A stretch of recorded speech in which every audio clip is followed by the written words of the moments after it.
Kalau kita lihat di sini, nombor approval untuk nak, pasal dulu ini adalah classified artifact.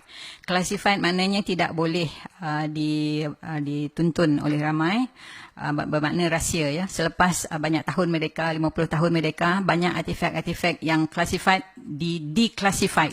Maknanya tidak lagi menjadi rahsia, ia become menjadi public domain, di mana kita boleh ambil gambar, kita boleh beli dan kita boleh cetak atau buat cerita daripadanya ya. Ini adalah antara satu yang kami dapat, di mana kalau kita lihat ya di situ jumlah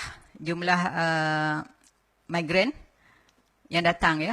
Di sini saya nak semua orang lihat tahun dia, tahun 1953, betul tak? 52, 53 ya. British membelanjakan lebih kurang 100 juta masa itu, kalau kita bandingkan dengan duit hari ini 1 bilion ya, untuk membuat infrastruktur kepada bangsa asing. Sekolah, hospital, jalan raya, lampu, everything. Walhal di kampung kita tak ada elektrik, kita tak ada sekolah, kita tak ada everything. Padahal duit yang kat sini semua duit kita ya. Duit hasil masuk Semenanjung Tanah Melayu. Jadi semua orang dapat tanah. 1 juta daripada mereka semua dapat tanah. Semua dapat tanah. Ini 1953 sebelum mereka. Jadi saya kedepankan sikit. Ini adalah kata silap saya. Tan Siew Chin ni, Tan Siew Sin adalah anak kepada Tan Cheng Lock. Tan Siew Sin ni mengetuai setelah bapa dia dah tak ada, dia mengepalai segala berhubung dengan Cina-Cina ataupun apa saja permintaan Cina. Kalau kita lihat di sini, di Melaka, pasal dia di kampung dia di Melaka, 1430 ya. Yang meminta semua dapat tanah. Dan jumlah tanah itu di antara berpuluh ekar hingga ke 300 ekar, ada yang beribu ekar ya. Tapi yang ni pun semua bangsa asing yang minta ni. Kalau kita minta usaha nak dapat. Di sini kalau kita lihat, 1 juta yang minta tu 1 juta dapat. Pada mulanya leasehold daripada 10 tahun ke 99 tahun ya. Kalau 99 tahun maknanya dia habis expired tahun 2035 baru habis. Amat lagi tu. Itu kalau pajakan. Tapi ditulis kat sini, daripada pajakan itu ditukar kepada untuk selamanya. Ditukarkan pada untuk selamanya. Apa yang kita khawatiri, antara tanah-tanah ini, ini bukan saya tulis ya, ini direct saya ambil daripada dia punya artifak ya. Kita lihat ya, semua 1 juta ni dapat. All the 1 million applicant approve. Dan kalau tidak sempat untuk nak mengukur tanah ke apa ke, they consider as political apa ya, regarded as political lah, maknanya pemberian lah.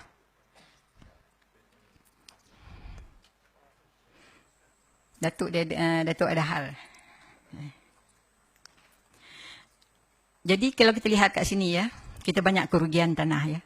Pada zaman ini, orang Melayu tak ada tanah. Orang dia dah ada tanah.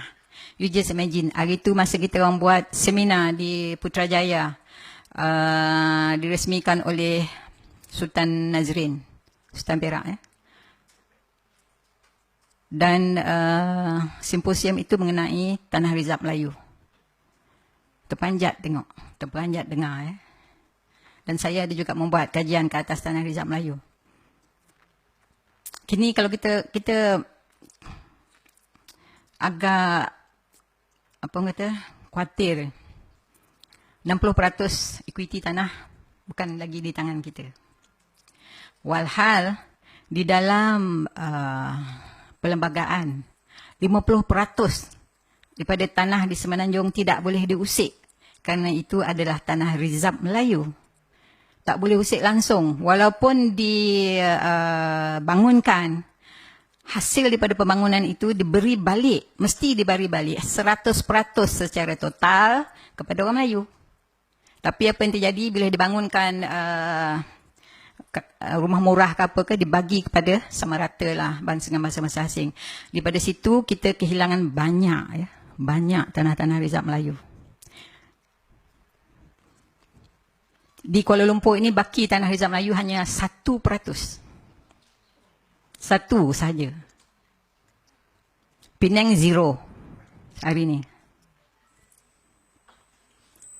Di lain-lain negeri, kerajaan negeri cuba tambah-tambah sikit. Tapi apa lagi yang saya amat khawatir, yang saya bangkit-bangkitkan, selalu saya buat bising, di dalam semua ceramah saya adalah kerana tanah yang diganti itu bukanlah tanah setaraf. Ya? Bukan sama sifat dan nilainya dengan tanah yang kita hilang. Fikirkanlah ya, saya pernah menulis pada kerajaan tanah TUDM itu the last of the tanah Melayu. Last tanah TUDM. Itu pun nak bagi kat orang. Habis dah. Di dalam tanah Rizal Melayu, kita telah, bukan kita, orang dahulu, moyang kita, tulis 4,800 hektar, bukan ekar, hektar. Tanah di Gombak itu adalah tanah Rizal Melayu. Hari ini tengok berapa yang tinggal. Saya beritahu ni supaya orang-orang muda ataupun orang lapisan ya, apabila memerintah nanti, tolong ambil perhatian tentang ni ya, tentang tanah Rizal Melayu ya. Macam mana cara kita nak ambil balik ya. Kalau kita jumlahkan anggaran semua negeri tanah Rizal Melayu hari ini, yang paling baik adalah Kelantan ya. Kelantan dan Terengganu tidak diusik ya. Tanah Rizal Melayu malah ditambah sikit, ditambah lagi. Tapi di negeri-negeri lain ada yang tinggal 9%, ada yang tinggal 10%, ada yang tinggal 12%, ada yang tinggal 30%. Ya, amat menyedihkan. Ini adalah, saya nak bagi contoh saja ya. Ini di mana ni? Di Perak ya. Kita lihat, ini siapa yang dapat tanah. Ini bangsa apa, ini bangsa apa. Ini kegunaan tanah. Kegunaan tanah ya. Yang ni sama juga. Yang ni bangsa apa? Cuba lihat. Ini bangsa Melayu dan bangsa India. Sama juga. Sepatutnya ada 3 gambar. Semua keadaan serupa ya. Ni Melayu tak ada langsung. Tapi yang saya sedih ya. Tanah yang diberi kepada Melayu hanya dibenarkan menanam padi. Dan tanah-tanah ini hanya di kampung. Tapi tanah-tanah yang lain yang diberikan kepada bangsa asing adalah di dalam pekan, adalah tanah-tanah yang prominent, tanah yang berprestij, yang tinggi nilainya, yang boleh dibuat pelombongan timah dan emas dan juga besi. Dan juga tanam ladang getah. Tapi kita tidak dibenarkan. Tanah yang diberikan kepada orang Melayu tidak dibenarkan mendatangkan hasil. Ya. Tidak diboleh buat komersial. Ini adalah 4 orang bangsa asing. Ya. Salah seorang ni bukan orang sini pun. Ya. Ini jumlah tanah dia pada tahun 1926. Melebihi semua rakyat di Kelantan dan Terengganu. Jumlah tanah dia. Sedih tak? Jadi tadi bila saya suruh tengok tahun yang British menolong bangsa asing, ini tahun dia sama tak? Pada tahun ini, orang Melayu minta sedekah dengan MCA sebanyak 500,000. Tadi, British membelanjakan lebih kurang 100 juta ya, pada bangsa asing, buat infrastruktur, everything. Tanah. Yang ni kita dapat berapa? Kita meminjam. Yang ini dia tulis itu apa? Secret. Tapi saya dapat. Ya. Surat ni secret. Tengok siapa dalam ni. Negeri Rahman ada, Sadun Jubi ada, semua ada kat sini. Saya bila baca ni saya nak menangis. Malu. Menangis sebab malu. Pada tahun yang sama orang lain kaya raya, pada tahun ni kita miskin, papa ke dana. Minta sedekah. Untuk apa masa itu kita minta sedekah? Untuk nak meniaga nasi lemak. Mereka dah buat lumbung bijih semua. Kita kehilangan lumbung bijih dan lumbung emas sebanyak 500 semasa Minggin ya. Kod Minggin di mana ini apa Cina cakap. Dia kata jangan komplain kalau kita tak dapat. Dia kata British yang buat. Ini dia sendiri tulis. Betul. Anyway, dalam kod Mengin tu ya, British cakap kalau dalam masa 2 tahun orang Melayu tidak mengerjakan lumbung-lumbung timah dan emas ni, mereka akan tarik balik. Suka hati je dia nak ambil balik. Padahal tanah tu tanah moyang aslian Melayu. Ada 500. Ya. Tapi apabila kita dapat hasil daripada pelumbungan itu, British dan China tidak mahu membeli hasil kita. Dan kita pula tak boleh nak menjual keluar sebab kita tak ada kenderaan. Ingat tak tadi masa saya cerita macam mana kapal kita dibakar di laut? Habis dibakar. Sehingga kita punya tempat-tempat bina kapal pun dah dirosakkan. Jadi kita terpaksa menjual kepada kartel. Sebabnya pada itu British dan China dah buat kartel. Ya. Dia buat lumbung dia sendiri. Dia buka 350 lumbung sendiri. Jadi apabila itu berlaku, orang Melayu terpaksa memajakkan lumbung mereka sebab tak boleh nak jual hasil daripada pelumbungan. Jadi terpaksa pajakkan kepada bangsa asing. Apabila dah pajakkan, lama-kelamaan jadi dia punya. Kalau kita ingat peperangan Haisan dengan Ginsin dengan peperangan di Lukut, di Rasah, di Larut, di Penang. Semuanya merebutkan tanah asli orang Melayu, tanah asli Lombong. Jadi kita miskin Papua Kelana hari ini pun sebab itu je. Kerajaan selama merintah, saya ni kan dah jadi cakap politik lah pula. Selama kita memerintah, adakah kita buat apa-apa pembetulan? Kita ada peluang. Kita buka lah balik kita punya Lombong, Tan Sri Abu Shah. Dia masa tu boleh cakap dengan kerajaan. Kan kita tak ada. Kita ni orang marhain. Sebabnya kita banyak peluang. Kalau betul kerajaan nak tolong balik orang Melayu pada masa selama 50 tahun yang ni, kita boleh buka balik kita punya lumbung-lumbung meja timah dan emas. Hingga ke hari ni timah dan emas semua diterokai oleh bangsa asing. Tak ada seorang Melayu pun yang menerokai itu. Padahal nak buat senang je. Tanah tu semua tanah-tanah Melayu. Kat Kelantan, Terengganu sampai ke Mersing. Ada ya, itu. Dah ada map pun tadi saya tunjuk. Kalau buat masa itu, saya rasa orang Melayu tidaklah terhimpit semacam hari ini ya. Dan kalau kita lihat pula sekarang ni banyak sangat, apa orang kata, pemberian kepada bangsa asing melanggar apa orang kata perlembagaan. Padahal dah ada quid pro quo just now. Perjanjian yang dia telah dimeterai. Dia yang buat, bukan kita yang buat. Dia yang usulkan, bukan kita yang usulkan. Sekarang dia pula yang mempertikaikan. Ini masalah besar ya. Dan kenapa kerajaan tidak bersuara? Termasuk juga semasa Kula buat kes. Kita ni pendatang. Adakah kerajaan bersuara? Sebab mereka tak tahu. Tak tahu sejarah. Jadi ini apa yang British tulis. Kenapa dia takut pada China. Ini adalah di dalam one of the artifact. Sebab masa tu China mighty. Ya, mighty ya. Paling kuat. Negara yang paling kuat masa tu. Dan lagi satu saya terlepas tu tadi. Tanah-tanah ni.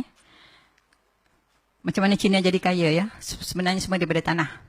Tanah yang mereka perolehi melalui konsesi dan melalui apa orang kata di atas dulang emas, saya sebut di atas dulang emas, pemberian atas dulang emas dicagarkan kepada bank. Masa itu bank OCBC ya, sama Hong Kong Bank. Daripada cagaran itu dapat duit buat duit. Kalau nak tahu ya, duit buat duit, money makes money. Instant millionaire pun ada selepas dia cagarkan tanah tu. Jadi dari situlah mereka menjadi kaya raya dan boleh buat macam-macam perniagaan besar-besar. Jadi bukanlah maknanya mereka bekerja keras sangat. Mereka ada apa orang kata sumber ya untuk membuat sesuatu perniagaan besar. Jadi hari ini mereka dah ada sumber tu ya, dan instant millionaire yang 1 million tadi instant millionaire. Dia kan anak cucu dia dah jadi berapa puluh juta pula jadi millionaire. Kita hari ini boleh kira dengan tangan berapa orang Melayu millionaire. Oh, kerajaan sibuk lah pula kata Melayu ni tak kerja keras. cubalah bidikari apa semua. Macam mana? Nak jual nasi lemak boleh lah. Kalau you perhatikan hari ni pinjaman daripada AIM tu apa ya? Amanah Ikhtiar ya. Pinjaman antara 500,000 ke sampai ke 3,000 ya. Nak buat meniaga apa? Apa tu kena bayar macam malung pula tu, tiap-tiap minggu kena bayar. Macam mana nak buat tabungan? Kalau bayar tiap-tiap minggu balik, kena bayar balik tiap-tiap minggu. Tiap-tiap kali bayar tu kena pergi sendiri, spend pula another 1 hour kat situ. Berborak-borak pula dengan dia, buang-buang masa. Jadi AIM tu, hari tu saya sebut pada Tun, ya, PM kita, saya kata itu membuang masa AIM ni. Bukan nak tolong Melayu, nak punahkan Melayu ada. Sebabnya nak bayar balik AIM tu, Melayu ni pinjam pula balik pada Alung. Sebabnya nak bayar mingguan. Jadi saya syorkan kepada masa tu PM untuk buat bank mara. Di mana boleh buat pinjaman dengan lebih terancang dan boleh menabung dengan lebih terancang dan bayaran dibuat dalam bulanan. At least ada masa untuk buat pusingan berniaga. Saya tak tahulah itu hal politik. Saya kan tak tahu politik pun, tapi saya rasa boleh masuk akal tak cara itu. Tanah Rizab Melayu ni ya, macam mana kita dapat Tanah Rizab Melayu ni? Bukanlah pemberian baik hati orang British. Ini lagi satu saya dapat temui apabila orang asli, pasal orang dulu raja-raja kita sebenarnya Tok Batin. Tok Batin tu adalah raja. Ya. Apabila British datang, dia tak mengiktiraf Tok Batin sebagai raja. Dulu Tok Batin, apabila keluarga Melayu, antara anaknya bila berkahwin, diberi tanah, sekeping sebidang tanah untuk buat tanam sawah padi ke apa ya. Dipacaknya empat kayu situ, ini tanah awak. Tanah kau, 2 ekar ke 3 ekar ke, buat apa-apa. Apabila British datang, British tidak mengiktiraf orang asli sebagai Tok Batin sebagai raja. Sebenarnya raja-raja ni ditubuhkan oleh British. Ya, itu saya sampai ke situ. Tapi apabila itu terjadi, berlakulah peperangan antara kalau ingat peperangan Naning ya, antara Dol Said ya, suku Samelenggang. Dol Said. Dia mempertahankan hak dia sebab British nak ambil tanah tu sebab ada timah dan emas dan apa semua kawasan tu.